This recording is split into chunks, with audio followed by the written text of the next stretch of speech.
Hello बच्चों, चलिए प्रश्न पढ़ते हैं। डायमंड में इकाई कोष्ठिका में कुल आयतन का कितना भाग ठोस गोलों द्वारा भरा जाता है। हमें यहाँ पर प्रश्न के चार विकल्प दिए हुए। पहला विकल्प है 0.52, दूसरा विकल्प है 0.34, तीसरा विकल्प है 0.32 और चौथा विकल्प हमें दिया है 0.68।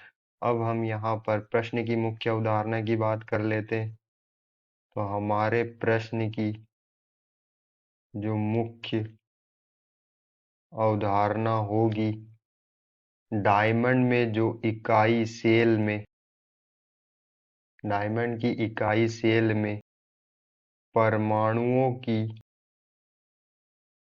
संख्या जो होती है, वह परमाणुओं की जो उपस्थिति होती है डायमंड में, वो कोनों पर और फलक पर, घन के कोनों पर, घन के फलक पर और इकाई सेल के घन में अंदर की ओर परमाणुओं की उपस्थिति होती है। अब हम देख लेते हैं, हमारे घन में 8 कोने होते हैं जिनकी भागीदारी 1/8 की होती है। हमारे घन में 6 फलकें होती है जिनकी भागीदारी 1/2 की होती है। और घन के अंदर डायमंड में 4 परमाणु उपस्थित होते हैं। तो यहाँ पर हम देखेंगे कि हमें कोनों पर 1 परमाणु, फलक पर 3 परमाणु और अंदर 4 परमाणु। इस तरह हमें यहाँ पर डायमंड में की इकाई सेल के घन में 8 परमाणुओं की संख्या प्राप्त होती है। कितने परमाणु उपस्थित होते हैं डायमंड में? 8 परमाणु हमें प्राप्त होते हैं। अब प्रत्येक परमाणु की त्रिज्या, प्रत्येक परमाणु की जो त्रिज्या होती है वो बराबर होती है √3a/8। तो हम प्रत्येक परमाणु का आयतन देख लेंगे। यहाँ पर जो हमारी r त्रिज्या होती है प्रत्येक परमाणु की, वो कितनी होती है? √3a/8। हम प्रत्येक परमाणु का आयतन देख लेते हैं। एक परमाणु का आयतन जो होता है वो बराबर होता है 4/3 पाई r³। यहाँ पर हम आगे r का मान रख देंगे। तो 4/3 गुणित पाई गुणित r का मान हमें प्राप्त हुआ था प्रत्येक परमाणुओं का √3a/8। और हमारा यहाँ पर r³ है, तो यहाँ पर भी हम r³ लगा देंगे। इस तरह जब हम इसे आगे हल करेंगे तो हमें प्राप्त होगा √3 पाई a³/128।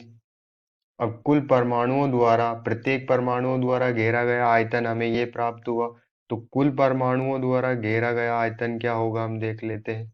कुल परमाणुओं द्वारा घेरा गया आयतन बराबर होगा, हमारे पास प्रत्येक परमाणु द्वारा घेरा गया आयतन हमें क्या प्राप्त हुआ? √3 पाई a³/128। और तो कुल परमाणु द्वारा घेरा गया आयतन क्या होगा? हमारे जो परमाणु की संख्या थी उससे हम प्रत्येक परमाणु का जो आयतन निकला उसमें गुना कर देंगे, तो हमें कुल परमाणु द्वारा घेरा गया आयतन प्राप्त हो जाएगा। तो हमारे 8 परमाणु की संख्या, उसमें हम एक परमाणु द्वारा घेरे गए आयतन का गुना कर देते हैं, जो कि हमारा है √3 पाई a³/128। इकाई सेल इकाई सेल का जो आयतन होता है, किसी भी इकाई सेल का जो आयतन होता है वो क्या होता है? वो होता है ए क्यूब। तो हम यहाँ पर अब संकुल फ्रैक्शन निकाल लेंगे, जिसे पैकिंग फ्रैक्शन कहते हैं। हम यहाँ पर संकुलन गुणांक, आयतन की मदद से संकुलन गुणांक निकाल लेंगे, जिसे पैकिंग फ्रैक्शन भी कहते हैं, जो कुल परमाणु द्वारा घेरा गया आयतन बटे इकाई सेल द्वारा घेरा गया आयतन के बराबर होता है। तो यहाँ पर हमें कुल परमाणु द्वारा घेरा गया आयतन है हमारा 8 इंटू अंडर रूट में 3 पाई ए क्यूब बटे में 128। और इकाई सेल द्वारा घेरा गया आयतन हमें क्या मिला? क्या है हमारे पास? ए क्यूब। जब हम इसको आगे सोल्व करेंगे, हल करने पर हमें यहाँ पर प्राप्त होगा पैकिंग फ्रैक्शन का जो मान यहाँ पर हमें, जिसे संकुलन गुणांक कहते हैं, वो हमें 0.34 के बराबर प्राप्त होगा।